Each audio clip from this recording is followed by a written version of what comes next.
Hey, y'all. Welcome to Raw, the truth about trucking. This is a quick startup guide with 12 steps that you could take where you can start your trucking company. Trucking is not complicated. It's very simple. There's no need for you to go out and spend thousands of dollars for somebody to teach you how to start a trucking company. There are 12 things that you can do to jumpstart your trucking company and get rolling. 1, create an LLC. 2, file for your MC and DOT number. 3, get a paid subscription to a load board. 4, find a truck and trailer. 5, get an insurance quote. 6, find a factoring company that has fuel and maintenance cards. 7, get your tags. 8, your BOC 3, 2290, your IFTA and IRP filings. 9, your annual filings that you have to keep up with in order to stay active. 10, taxes. If the taxes are quarterly, and your business taxes, you can pay quarterly or yearly. 11, what to expect when you get an audit. You will be audited within your first year. 12, don't grow too fast. Hey, y'all. Step number 1 when starting a trucking company or any company for that matter would be to form a business entity, either a sole proprietorship, a LLC, or incorporation. I would suggest either getting a LLC or some form of a incorporation, an INC. This will protect you legally and separate you from the actual business company, and also allow you to open a business bank account where you can start building business credit under the business name to separate yourself from you. But this is your very first step. You want to get incorporated, and you want to get incorporated first, because if you file for your MC and you take a name, then you go and try to file a business structure. If that name is taken, all of your company corporate structure won't match up, and that will hinder you when you're trying to get financing for certain applications.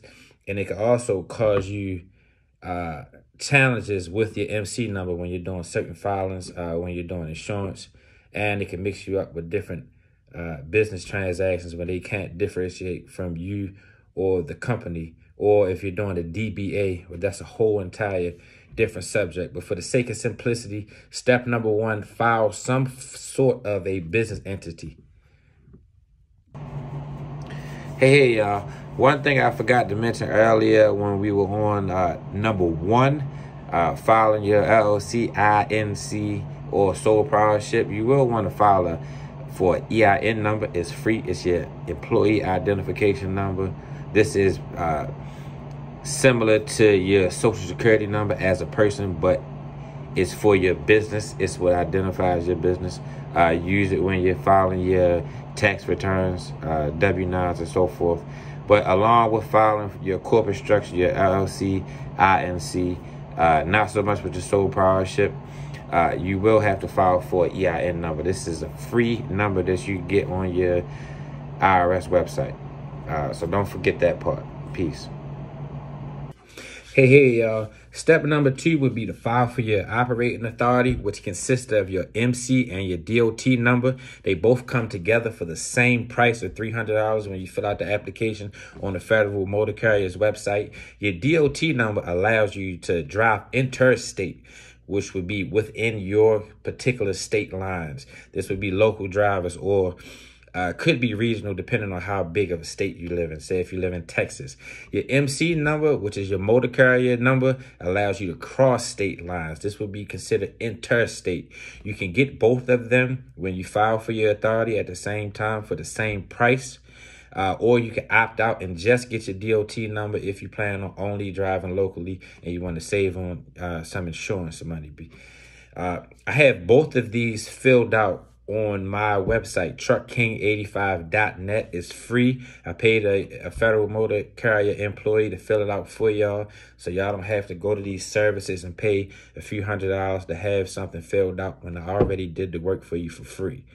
So in either case, check out the website, truckking85.net. There's a book on there called High Pursuit, the Authority Cheat Sheet. That is the entire authority application pre-filled.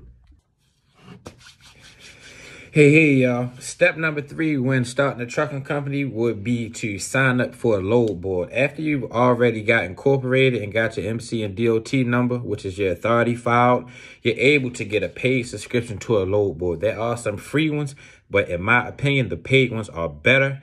I like DAT load board because they show you the prices on most of the loads. And the reason why you should file for this prior to purchasing the truck is because you're able to do real market research. When I filed for my authority, I had no truck and I had only been driving for 2 years.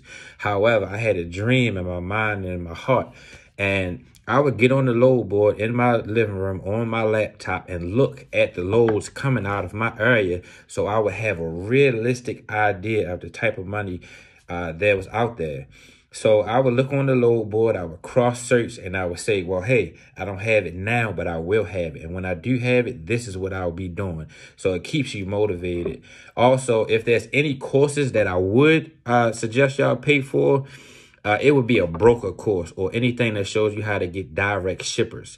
Trucking is not complicated. Please don't go out there and spend thousands of dollars on trucking information which you can get for free. Hey, step number 4, you have already filed your LLC. You got your authority, which is your MC and your DOT number, and you've been on the load board doing market research to see if this is even something you want to get in based on the type of money that you'll be making. Step number 4 would be to find a truck and a trailer. One thing, I said find, not buy. You want to do this because you want to get your year, make, model, mileage, price, and VIN number of both of these vehicles in order for you to get that insurance quote. Insurance companies won't like this. It's legwork that they will be doing that they normally wouldn't be doing for somebody who actually owns a vehicle. I want you to do this because you've already identified there's money in trucking. And now you have to identify if you have enough money to get started independently. If you're owner operator, you may only be paying $300, $500, $150 a month for insurance. As someone with your own authority, you could be paying $3,000-$4,000 a month for your insurance. So you want to get a quote first, so you know you can get out there with the big boys. Then you go and purchase your vehicle. And please don't file for your authority and just get a truck. Hey, y'all, we on step number 5, insurance. You've already got your LLC. You've already filed for your authority, which is your MC and your DOT number. You've logged in and got a subscription to a load board and been doing market research. You found a truck and trailer. In order for you to get insurance, now it's time for you to get insurance. When you move from owner operator, which just needs bobtail insurance, you're going to need cargo and auto liability. You're going to need $1 million in auto liability. The minimum you can get is $750. I don't suggest that you get $750 because there are brokers that will not deal with you with $750, and you'll be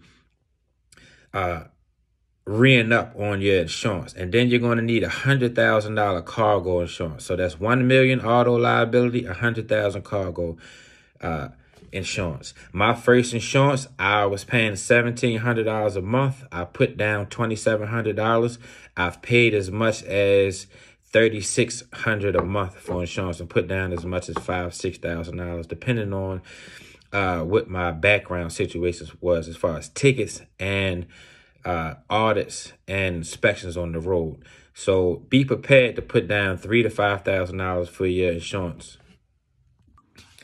Hey, y'all, we on step number 6 here, factoring. You've already set up an LLC. You've got your authority, which is your MC and your DOT number. You've signed up for a load board and you see the money realistically in real time. You found a truck and a trailer that you can afford, as well as got an insurance quote that you can afford, and you're prepared to get rolling. Next thing, you want a factoring company. You want a factoring company that has a fuel and a maintenance card.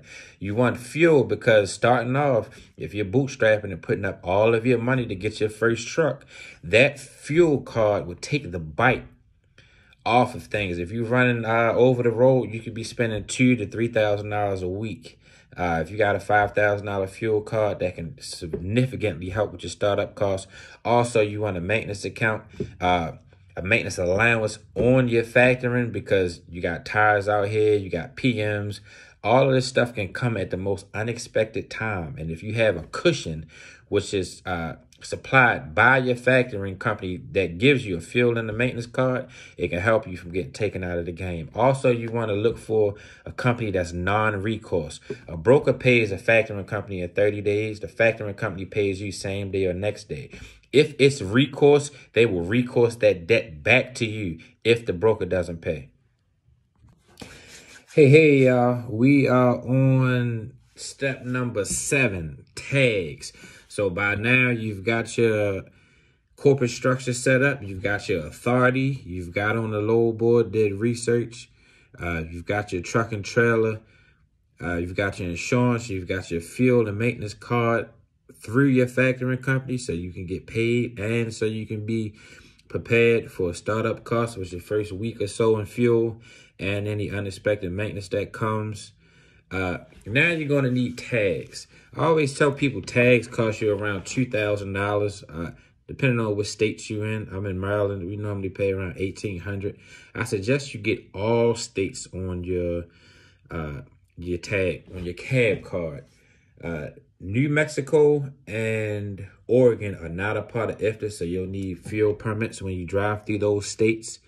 The only way to really get around tags on the startup cost is if you rent. If you rent, tags will already be on the tractor and trailer, or also if you purchase from a dealer. If you purchase from a dealer, you may get 30 or 60-day tags. That could offset your startup costs, but you're going to want to set aside at least $2,000 so you can get your tags. Hey, y'all. We on step number 8 here, which would be filings and applications. BOC 3, 2290, IFTA, and IRP. Your BOC 3 is a designation of agent to accept legal documents on behalf of your company. This seems kind of confusing when you're trying to do it yourself, but all just saying is whoever's responsible for filing your paperwork, whether you filed it or you paid the company to file it, is giving them permission to receive paperwork on behalf of you.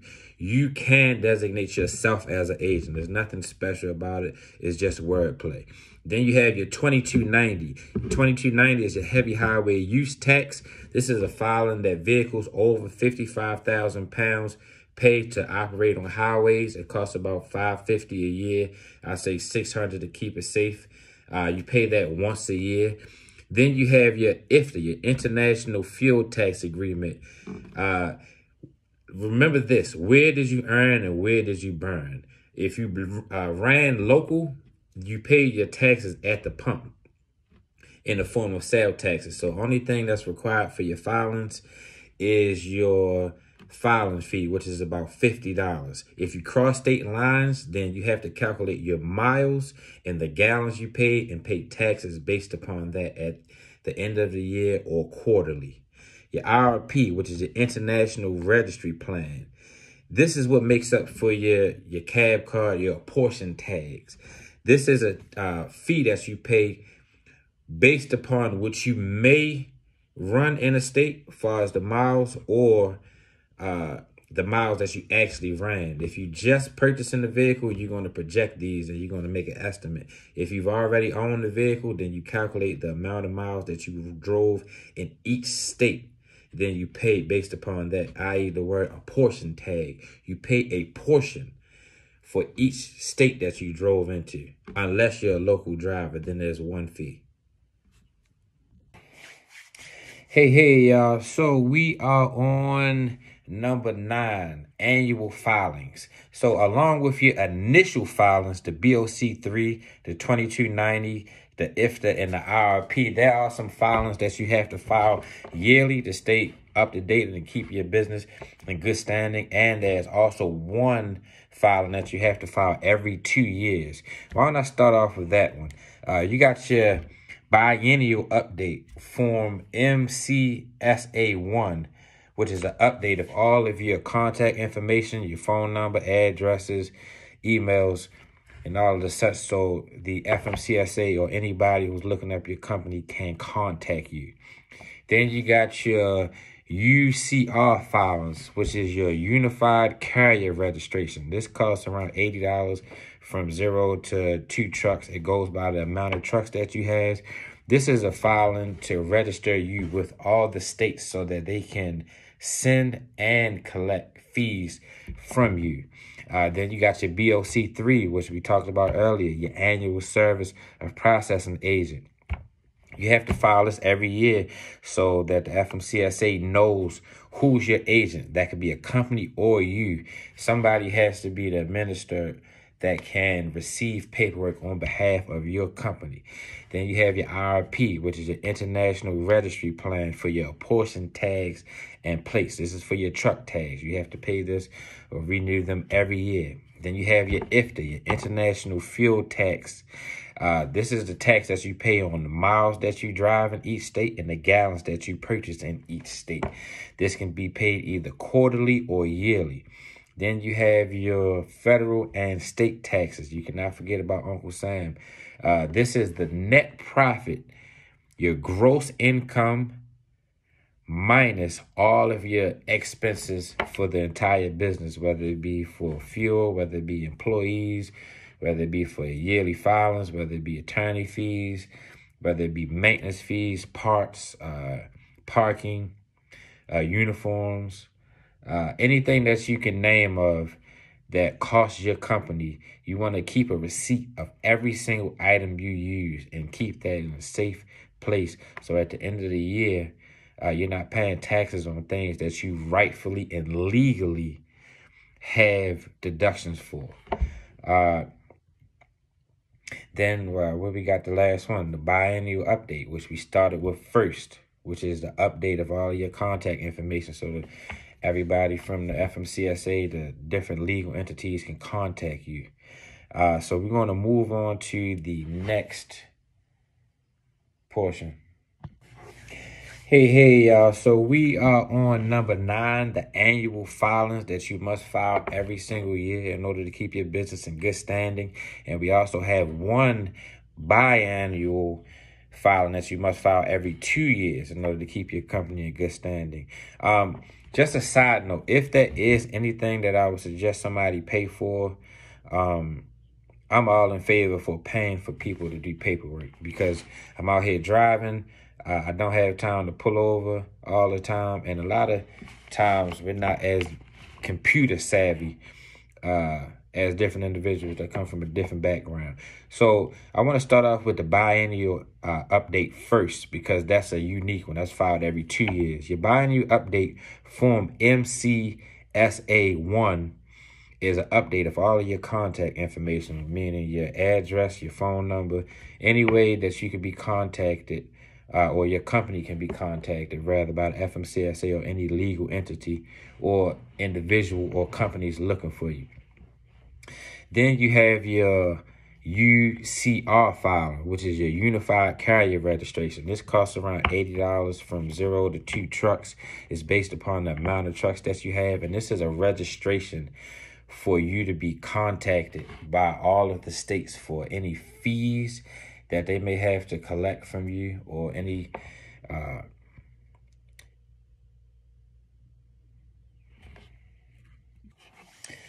Hey, y'all, we're on number 10, so we're almost done. We want to talk about taxes.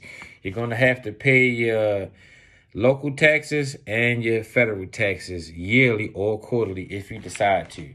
This is a real sticky situation. It's kind of dangerous, so I won't go that deep into it. I would suggest that you, one, get a certified public accountant or someone who's very good at taxes, and not just taxes, but specifically trucking company taxes. Also, do not go cheap. This is not the time that you're going to want to cut corners. If you're going to spend some money for something, spend money trying to save money legally and ethically. There are plenty of ways that you can save on your taxes. Couple of suggestions. One, every time that you purchase something in your truck or related to your truck, keep that receipt. At the end of the year or the quarter, you want to give that to whoever's responsible for you filing your taxes. A couple of things you can do to reduce your taxes would be major purchases at the end of the year. I remember when I was building the fleet. That's not my thing right now. Anybody who's ever talked to me, y'all know how I feel about it, but we're going to talk more about that in session 12. So I'm not going to go too deep into it. But when I was building the fleet, I built the fleet twice. I went from 1 to 3 trucks my first run, and I went to from 1 to 7 trucks my second run, and I signed for 5 more, which would have made it 12.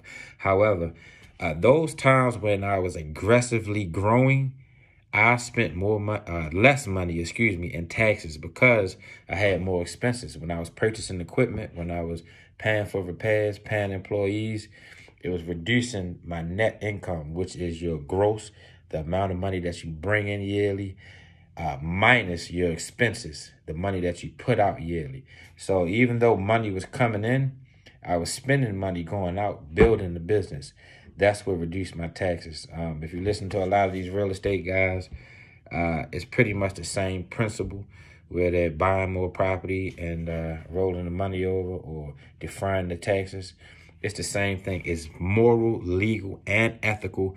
However, I'm not a lawyer or a public accountant, so I won't go too deep into it. What I will say is, one, keep every single receipt you get when you're in your truck and you spend money, or if you spend any money on your truck or your trucking company.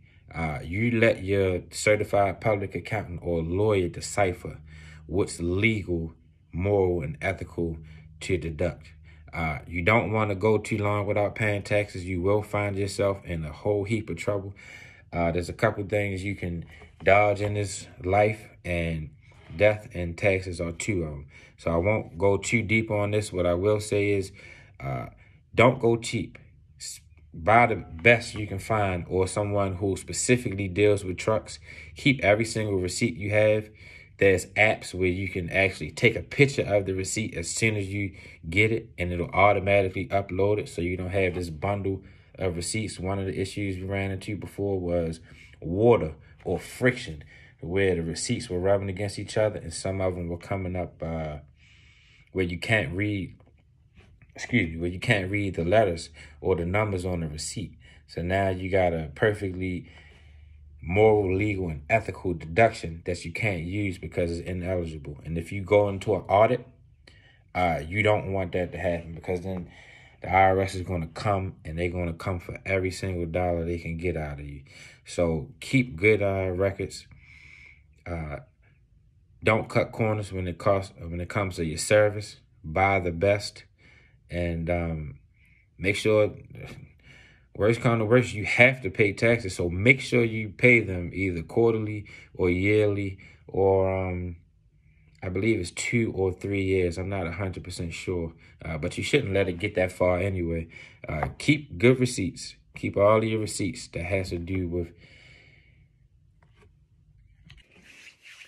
Hey, y'all, we are on number 10, taxes. I hope y'all been keeping along so far. We got your business structure set up. You filed for your authority. You got on the load board, started doing some real true market research. You found your truck and the trailer. You got your insurance. You got hooked up with a factoring company that has a fuel and maintenance card. You got your tags. You filed your BOC3, your 2290, your IFTA, and your IRP. You're aware of all the annual filings that you have to continuously file every year to keep your business in good standing. Now is taxes. You cannot avoid taxes. If you're in business in the United States, you will have to give Uncle Sam his fair share. You pay taxes on your net income, which would be your gross, what comes in, minus your expenses, all the deductions that you spend on whether it be for your building, for parking, for your equipment, for fuel, for products and services, for uniforms, for employees. The list goes on and on. This is a very tricky subject, and it's kind of dangerous because I'm not qualified to give legal advice, so I won't. I will give you some tips. One, make sure you file your taxes. You do not want your taxes to get behind, and then you get into a bunch of trouble with the IRS. They do have the authority to have you jailed, in prison, and you still will have to pay your taxes. So you won't get away with it, even if all those consequences are imposed upon you. One, business taxes are not cheap. So this is not your H&R Block where you're paying nothing against them, so nobody try to sue me. It's not your local guy that does taxes, couple of $100, and he files them for you every year.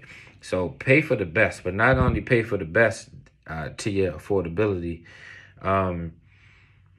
Don't cut corners. Find someone who specializes in trucking, because there are some deductions such as your per diem. I believe it's $60.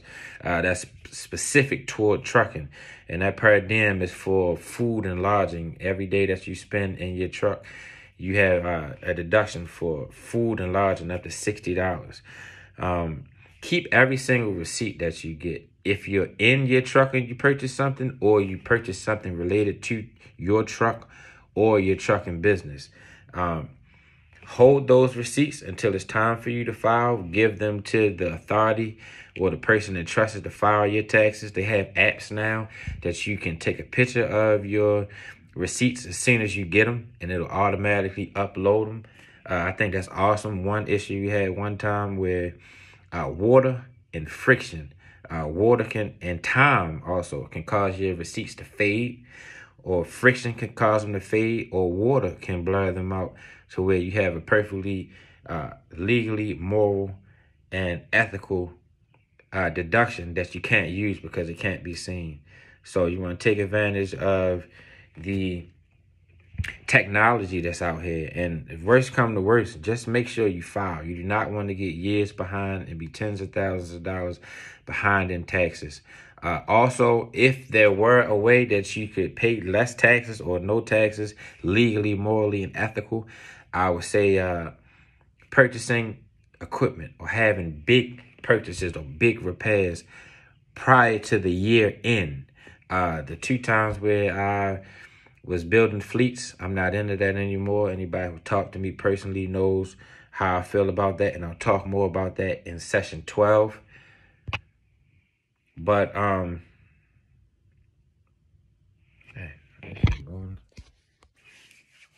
hey y'all, we on section 10, which would be taxes. Thanks for following along. So by now you should have your business structure set up. You should have your authority filed. You should be on the load board where you can see actual loads and do real market search. You have your truck and your trailer. You're insured. You're signed up with a factoring company that has a fuel and maintenance card. You have tags. You filed your BOC3, your 2290, your IFTA, and your IRP, and you're aware of the filings that you have to file yearly in order to be in good standing. Now we're on to taxes. Taxes is a dangerous subject. I'm not a certified public accountant or a lawyer, so I won't give you any legal or financial advice, but I will give you a couple of tips. One, make sure you file. You do not want to get years behind and tens of thousands of dollars behind in taxes, because they do have the authority to have you in prison and fines, fees, and the original cost imposed upon you. So you won't be ducking your taxes. You'll still have to pay it, and you'll have to serve the penalties, which could be imprisonment, or fines. Also, don't cut corners. Business taxes are not personal taxes. This is not a $200-300 fee that you paying somebody that you grew up with or your local tax office. You're going to pay a couple dollars to pay your field taxes, but it's worth it in the savings that they legally, morally, and ethically allow you to cut back on. Also, if there was a way to not avoid taxes, but to legally, morally, and ethically maneuver within the tax system, it would be big purchases prior to year end. I've built 2 fleets. When I first started, I went from 1 to 3 trucks in a year. My second run, I went from 1 to 7 trucks in about 9 months, and I was signing for 5 more trucks. Because of the amount of equipment I was purchasing, the large down payments for the trucks, trailers, and the insurance down payment, it reduced my my net income. Taxes are gross income minus your expenses, which leaves your net income. You pay taxes on your net income. So the more purchases you have prior to the year end, you pay less taxes because you have a smaller income bracket. So if you have any large purchases you want to make them before the end of the year. If you're planning on buying another truck, buy it before the December the 31st so you can claim that on your taxes. Don't cut corners as far as on price. Pay for the best and someone who specializes in truck taxes. Hey, we back with number 11. We're going to discuss audits. So there are 4 major reasons why you could be triggered for an audit. One is a basic compliance review triggered by a poor safety score. 2 is a new entrant audit, which all companies will be audited within the first 6 months of being open to show that the company is compliant. Then you'll have a security audit. This documents driver training, safety plan, and security measures. And then the 4th one will be a hazmat materials audit. This is the most detailed one. In this hazmat audit, you will be checking out your hazardous training material, labeling procedures, and hazmat shipping documents. When you get prepared for an audit, there are a few things that are going to be called into question or documents that you will need. One thing you'll need is the Federal Motor Carrier Safety Regulations. You'll need this book just to have for the audit. Then 2, you'll need a DOT security plan that your company uses. Number 3, you'll need a vehicle annual inspection for all of your vehicles going back 14 months. Number 4, you'll need driver's logs, all of your logbooks, whether paper or e-log, going back 6 months. Number 5, you'll need a drug and alcohol test reports going back 12 months. Then you'll need a copy of the positive drug test reports for all drivers and employees who have failed. You'll need a MCS 90 showing that you have valid current insurance for all of your vehicles. You'll need a drug and alcohol program and policies. This is the drug and alcohol consortium they start bombarding you with when you get a new authority and you start getting all of those phone calls. You'll need MVRs for all of your drivers. You'll need a pre-employment drug test records for all of your drivers. You'll need proof of CDL for all of your drivers, and you'll need a post-trip inspection for your vehicles going back 90 days from the time of the last flagged incident. So just to keep it simple, if you're going in for audit and they call you, you're going to need logs going back 6 months. You're going to need a application on all your drivers showing a 10-year history. You're going to need to be in a random drug consortium and save all of the documents included with it. You're going to need, along with your logs, you're going to need your inspection reports. This is one of the things that I don't mind paying somebody for. It's better to pay somebody who's been doing it and that also has connections down there, so that if there is something that goes wrong, I failed an audit before. We did a correction plan, got back in compliance, and got back to work. You won't be able to avoid an audit. And also, if you dodge an audit, they will put you out of service. I know several people right now who have missed audits and have been put out of service for, I believe it was 30 days. So, and during that 30-day time, you still have cost accumulating.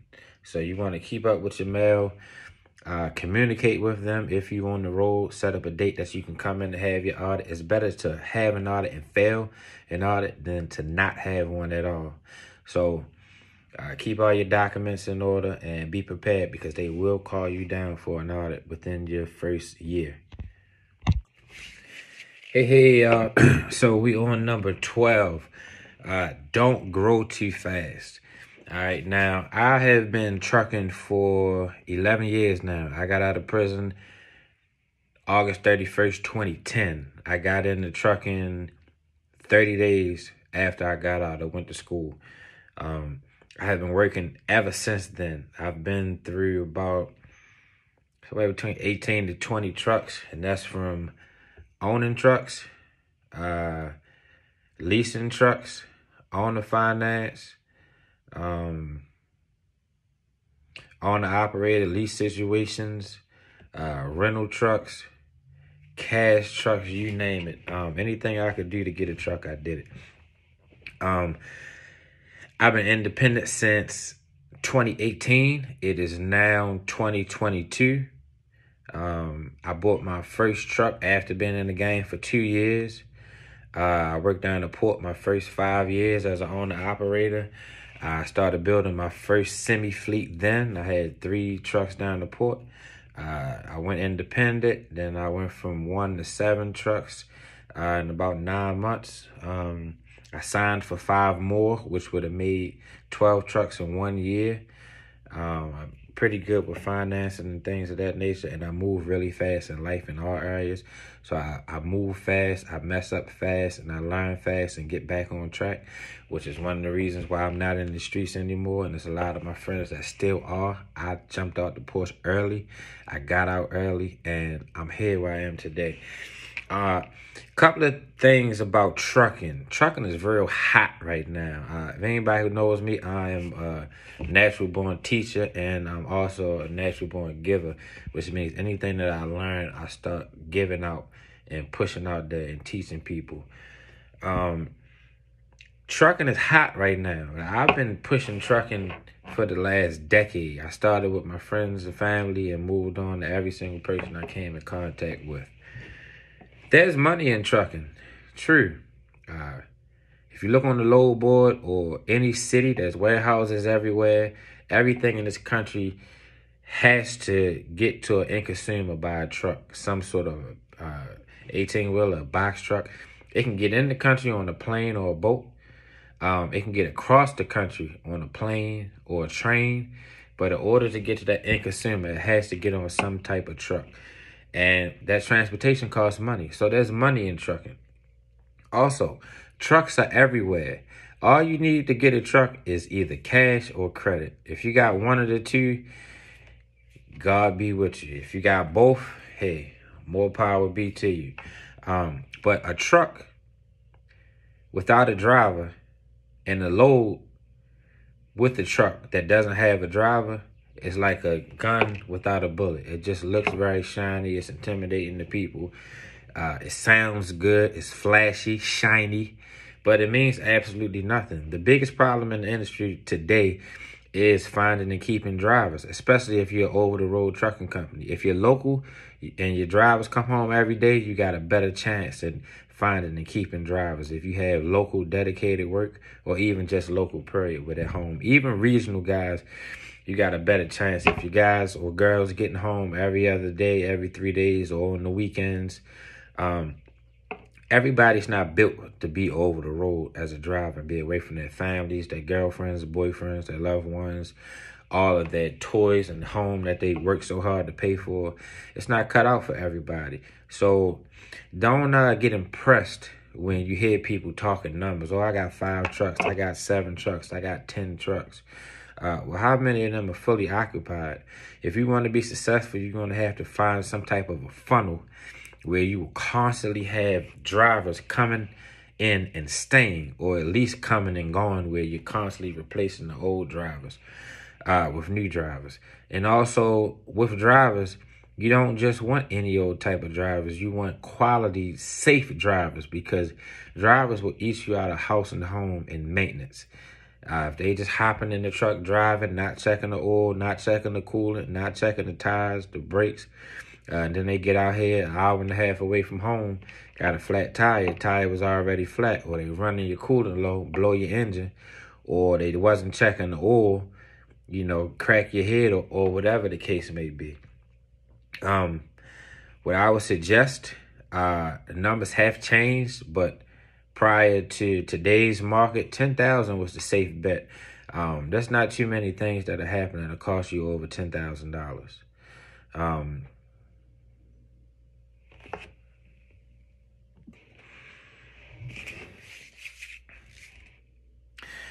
Number 12, Don't move too fast. The magic number is 10,000. Back when I started, if you at least had 10,000 in the kitty in case you got any type of emergencies, maintenance or anything, it'll get you out of trouble. Everything's been inflated now, so you may need a little more. But before you go out and get another truck, make sure you have a reserve prior to adding that unit. You want to have at least 10,000 set aside in case you get into any major mechanical issues. And also, like I was saying before, a truck without a driver is like a gun without a bullet. It looks very shiny. It's impressive. You can flash it around, tell everybody about it if that's what you're into. But it means absolutely nothing. The biggest problem in the industry right now is finding and keeping drivers.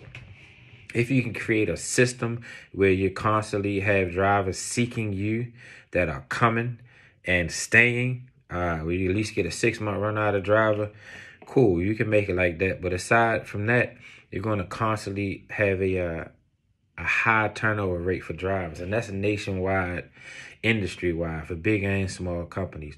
So don't get so impressed when you hear people say, when they tossing out numbers, well, I got 6 trucks, or I got 10 trucks, or 12 trucks. Just because they have a lot of trucks doesn't mean they're making a lot of money. You can have money coming in and all of it's going back out the door. I actually made more money solo with my own authority than I made with a fleet. We were making over $130,000 a month. The numbers were higher when I had more drivers and more equipment, but my actual profit margins, what I took home and what I kept in my, pocket, is higher without the drivers, without the headache.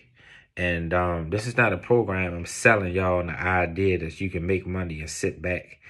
That's not the deal. And if you talk to anybody who's been in the game long enough, they'll tell you drivers will cost you more in maintenance. They'll cost you more in time down because drivers have personal lives. And when you hire somebody, you're signing up for all of their personal issues. You're their custodial to a degree because you have to route them home for their own personal issues.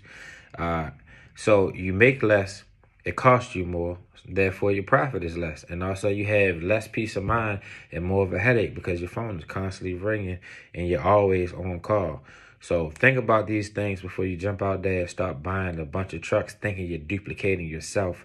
You're not. You're taking on another responsibility that's not necessarily going to yield you more profit. Hey y'all, so this is the last video in this series. Let me take my glasses off for this. First off, trucking is simple. There is no need for you to go out and spend thousands of dollars learning how to start a trucking company. I'm trying to give y'all as much of this stuff for free. My personal time does cost me on opportunity cost of money that I lose by not working. And also, if I come to your city and rent a hall or a stadium or anything and host a seminar in person, that costs me money, as well as hard copies cost me money to print them. But as much as this stuff I can get to you digitally, you can have it. That's not why I got into this. I started doing this because I'm a giving person and I give to everybody that I ever meet. If you ever met me in person, you'll know that normally I wind up giving something away. I call it sprinkling roses on your path so that you're always welcome where you're going. And also, it's a way that karmically we're responsible for every single action that we take out here. So never be fooled. Whatever you dish out will come back to you, good or bad. Back again, trucking. Trucking is very simple. If I could give it to you in a quick spiel, get incorporated, set up some type of business structure, file for your authority, get you a truck and a trailer, get on the load board, get your insurance, get your tags, get a factoring company that has a fuel and maintenance card, get all your filings put together, whether you have to pay somebody or you got time to sit down and do it yourself. I'm not really a computer guy, so I normally pay people for it. Have your taxes in order, keep all your receipts, and also know that you will be audited within your first year and randomly after that. Also, don't move too fast. It's a great idea to have a bunch of trucks and have drivers running up and down the road. The reality of it is there's a shortage of drivers right now, and until that's fixed, or until you can create a system that's so appealing that you have a constant influx of drivers coming and going, or coming and staying, don't go out and buy a bunch of trucks. And if you do, buy cash trucks. Don't finance them, and keep them local, because drivers are going to cost you more maintenance. And if you get caught out here on the road, these pirates, mechanics out here, are going to stick it to you. If you want to know the raw truth about trucking, there's money out here. I made tons of money. I'm on the verge of making, I'm going to bust 600 open this year. I've been doing 450 to 525 since 2018. As an owner operator, 6 years before that, I've been doing 175 to 225. And even as a company driver, I've always did about 70, 80. So there's money out here, but don't put too much faith in drivers.